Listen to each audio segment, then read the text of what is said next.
We are surrounded on all sides, above and below, within and without, by love, protection, divinity, and magic. The circle is cast, and so it is. Hello.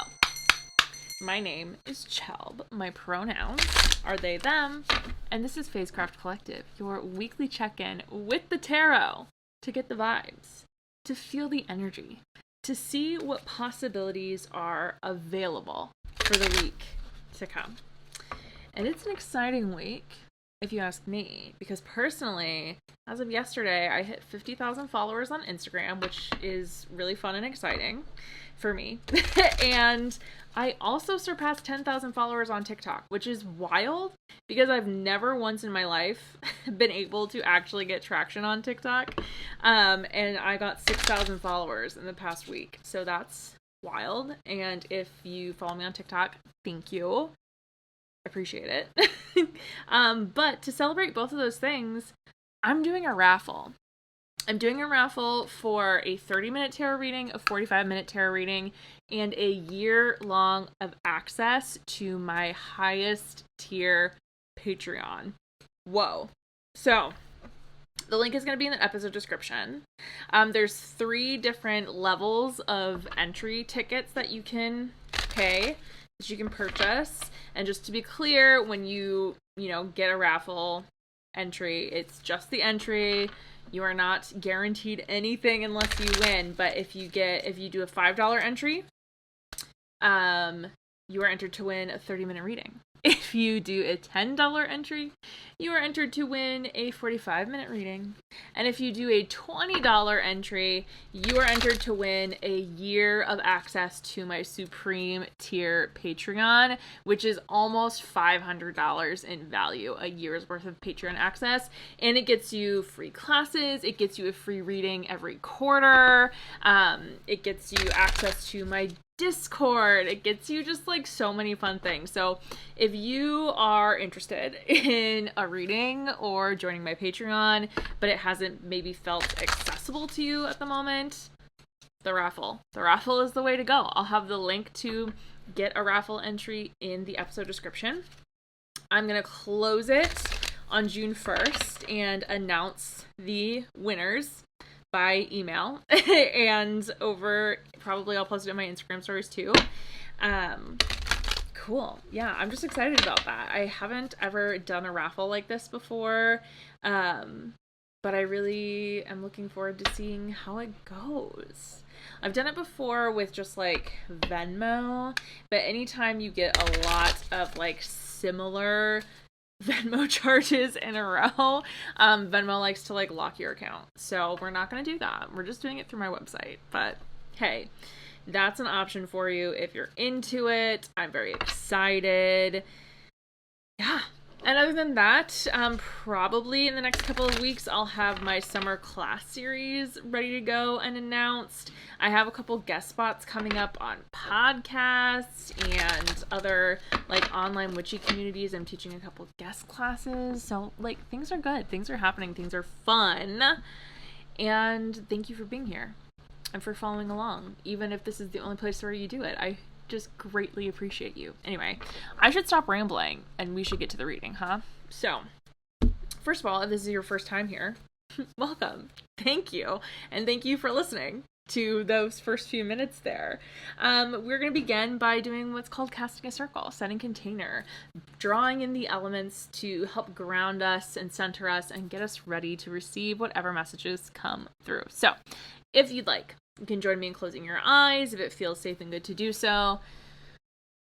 You can always just let your gaze settle down at your cheeks or maybe let your focus land somewhere else out in space. Somewhere where your eyes can just relax.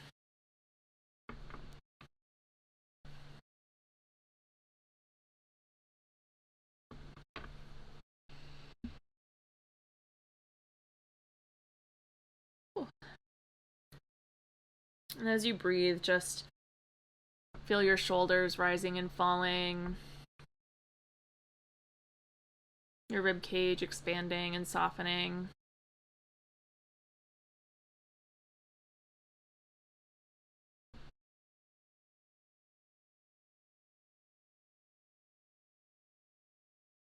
And just become fully aware of wherever you're making contact with the ground, whether it's your feet on the floor, your seat in a chair, your back on the bed. Allow yourself to really sink into the weight of existence. Whoa, existential. Feel your body being held by gravity, by the earth.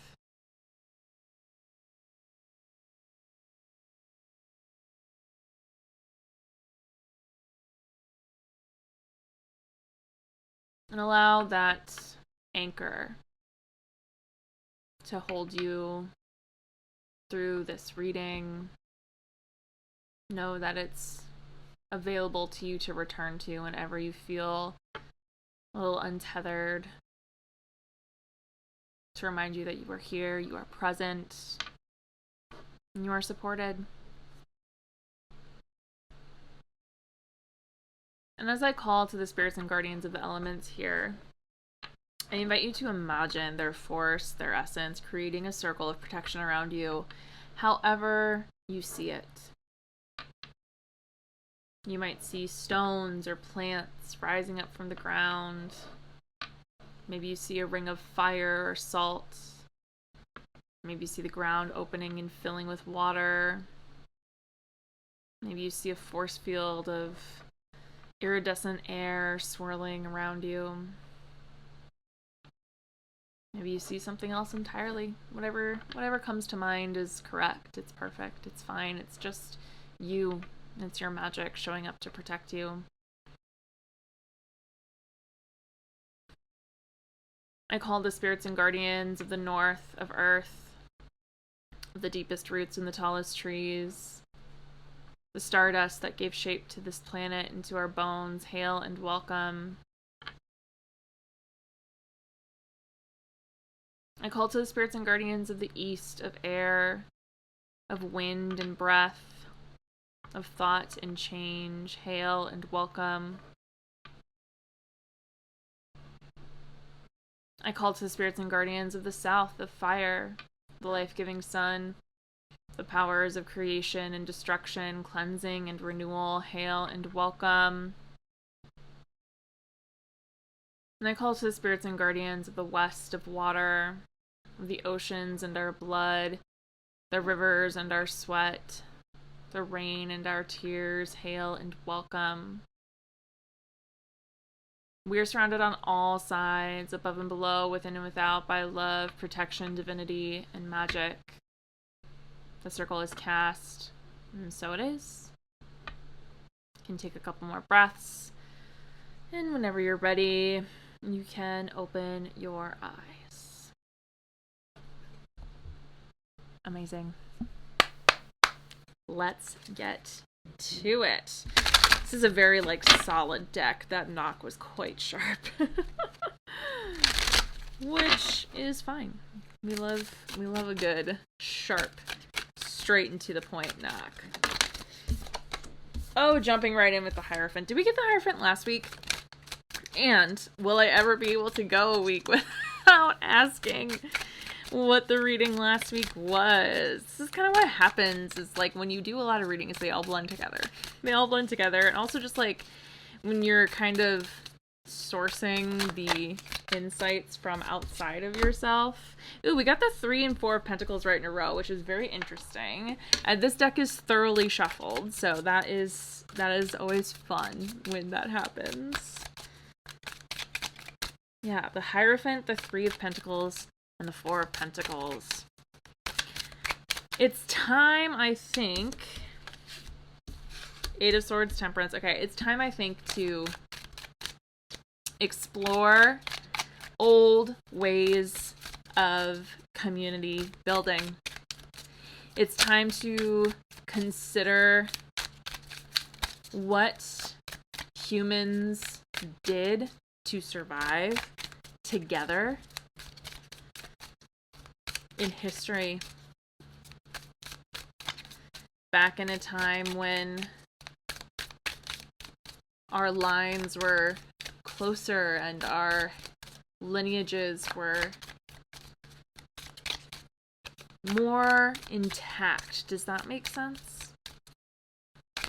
Well, I almost just threw the whole deck on the ground. But there is wisdom to be accessed through the act of working together. There is ancient wisdom to be accessed through the act of working together because humans have always been communal creatures. Six of Cups, joyful. And that Four of Pentacles as a reminder that though stability is often the goal, and often, often it is necessary, we must remember that we are only as stable as our communities. Being resourced individually is good, but it can often be isolating. And physical resource does not necessarily mean that you are safe spiritually, mentally, emotionally. We need each other for that.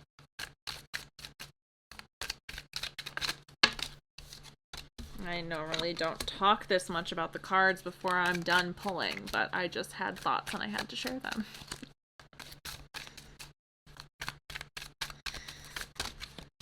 Judgment. Five of Pentacles, Knight of Cups, Ace. Okay, ending on the Ace of Pentacles is a really beautiful note. Okay, so let me just show you those cards that I was talking about. We have the Hierophant, we have the Three of Pentacles, we have the Four of Pentacles. And yeah, what I said. What I said. How did we survive? Why are we here where we are? How did we get to where we are? And if you could go back in time, what would you do differently? Yeah. Anyway. Eight of Swords. Temperance. Six of Cups. Come on, Six of Cups.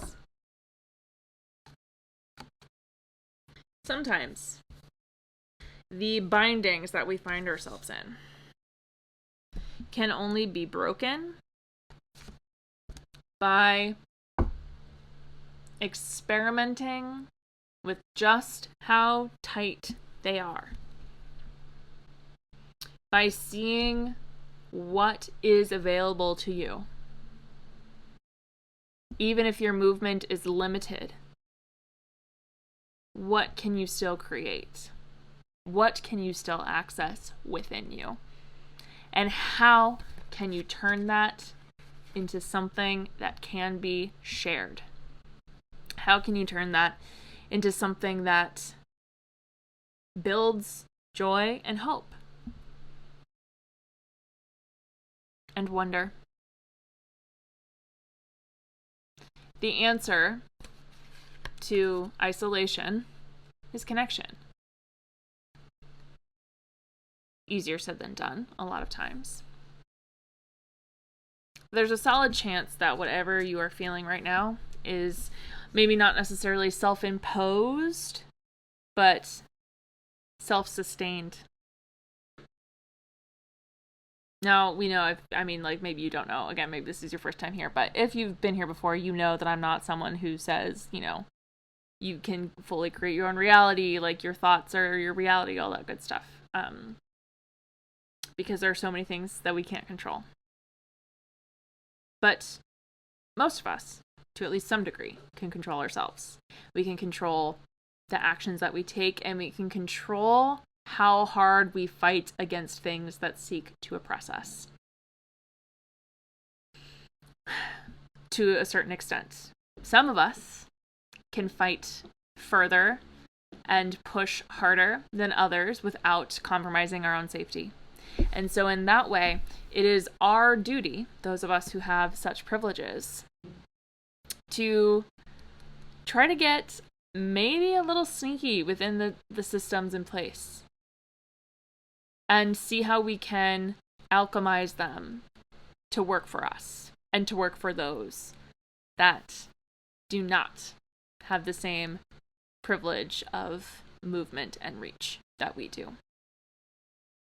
Because at the end of the day, what we should all be seeking, even in our own internal fight for personal freedom and liberation, what we all should be seeking is that communal joy. Your emotional fulfillment, I'm not going to say it means nothing unless it can be shared, but it is a lot better if it can be shared. Everyone deserves the same happiness that you seek. And this is the hard part. I do mean everyone.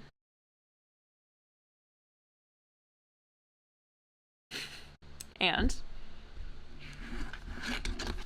Knight of Cups. If you choose to lead with love, what could be possible? If you choose to follow your dreams, what could be possible? And not just for you, but for everyone around you.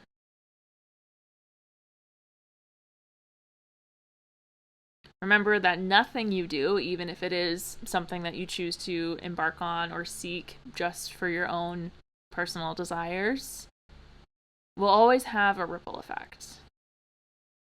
And by choosing to, again, follow your heart, follow your dreams, lead with love, you show and make it more possible for others to do the same. You open yourself to deeper connections that are born out of more authentic likeness. And in doing so, you can fully create a life, a world in that image. I feel like I'm saying a lot of words without actually thinking about them first, which is just kind of what I do normally anyway. But I'm hoping any of this is making sense. Because then we have the Four of Swords and the Knight of Pentacles. This is followed by the Page of Swords and Judgment. But the Four of Swords and the Knight of Pentacles, for every few steps that you take forward, for every action that you take, for every exciting leap that you succeed in, there always needs to be time carved out for rest, for evaluation, and for decisions, for planning. Staying flexible as you move forward is important, and being prepared enough that you can adapt easily to new situations because you have resources and you have tools available mentally, physically, emotionally to respond is how successful movement is made.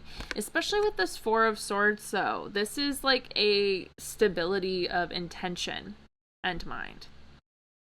This is getting very, very clear about what exactly you think is going to happen and what exactly you want to happen before you even think about making a plan. So, in the first part of this reading, we were getting clear on our, vision and our dreams. Now we're getting clear on the practical execution of it. Yeah. Because, dreams are great. But if they stay in your head, then they don't do much for you or for anyone else. So then again, Page of Swords, Judgment. Judgment is going to force you to reckon with the ways in which you have been complicit with your own oppression in the past and the oppression of others. And the Page of Swords is saying, now that you know better, do better. Now that you know better and you are more aligned, follow that. Lead with that. Seek learning and seek truth. And be open to changing your mind. And know that changing your mind, and even if there's like some things that have come up that it's like, well, this is how I've always been, or I said this thing and I can't go back now, you can. You can always change your mind. You can always go back. You can always leave. Nothing is permanent, and in fact, nothing should be. Judgment and the Page of Swords say the only way to access the freedom and liberation that we seek is through being willing to change your outlook and perception. Being willing to learn new information and new perspectives and shift your execution accordingly.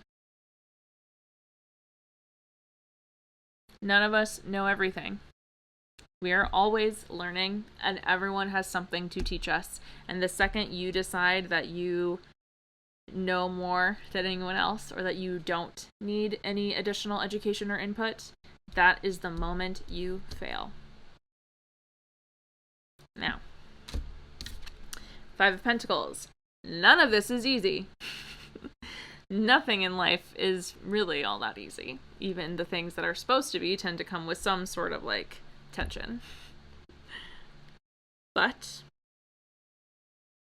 if you, again, get creative, if you look at what you have, whether it's something physical, whether it's a tool, whether it's a skill, if you pause and reevaluate, if you ask for help, if you uplift someone else to get to where you think you're going, to see what path they can carve ahead for you,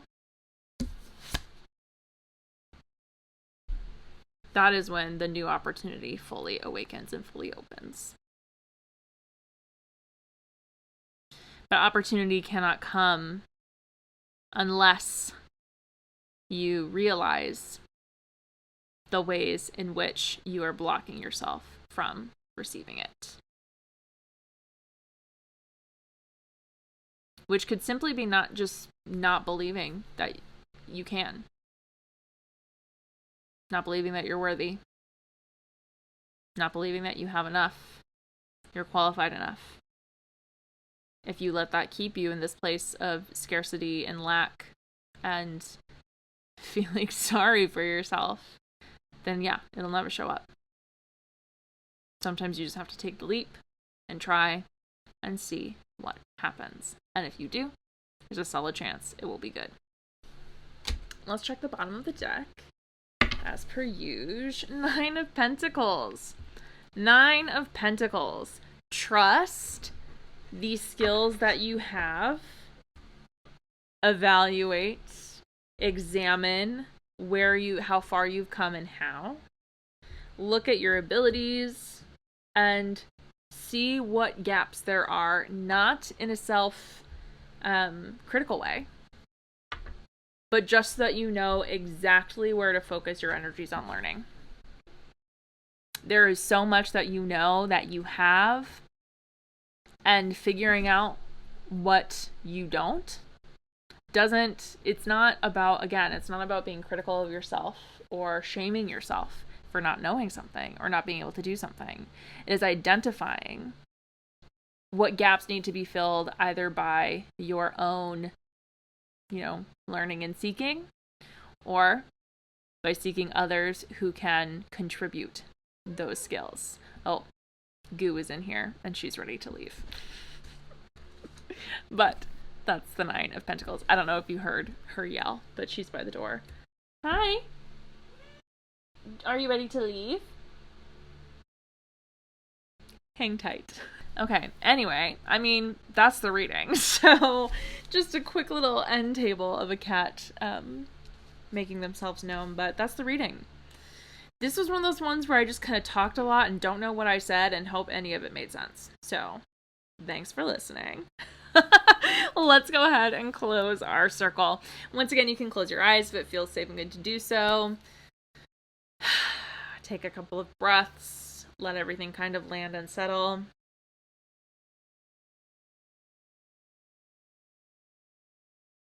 reimagine that elemental circle around you. And take one big breath in. And as you exhale, release your circle. Scattering salt, extinguishing fire, dissipating air, sending water, stones, plants sinking back into the earth, opening the circle and releasing the energy. I release the spirits and guardians of the west, the south, the east, and the north, sending you back to your place in the natural order with praise and with gratitude. I send the energy of all those watching and listening back to them whole, complete, and intact. I take my energy back to myself whole, complete, and intact. May we remain friends, though our energies are no longer crossed, corded, or tangled at all, starting now. Take a breath, feel your energy settle into you, all yours. The circle is open, and so it is. Wonderful. Okay, my friends. Well, that's the end. Obviously, raffle. Go enter the raffle, or just get a reading. You know, if you don't want to chance it, and you're just like, you know what, actually, I do just want a reading, or you know what, I do actually just want to join the Patreon. All of the links for all of those things are in the episode description. Also, make sure you're signed up for my newsletter so that you get the first announcements when my summer class series is live. So my my summer class series usually takes place in July, and I know the final session will be the Lunasa spell circle, because that's what it is every year. So that's going to be the beginning of August. But throughout July, I'll have classes on tarot and witchcraft that I am so excited to share with you. So just make sure you sign up for my newsletter in the episode description to make sure that you know as soon as that goes live. But that's it. I hope you have an incredible week, and I will see you next time.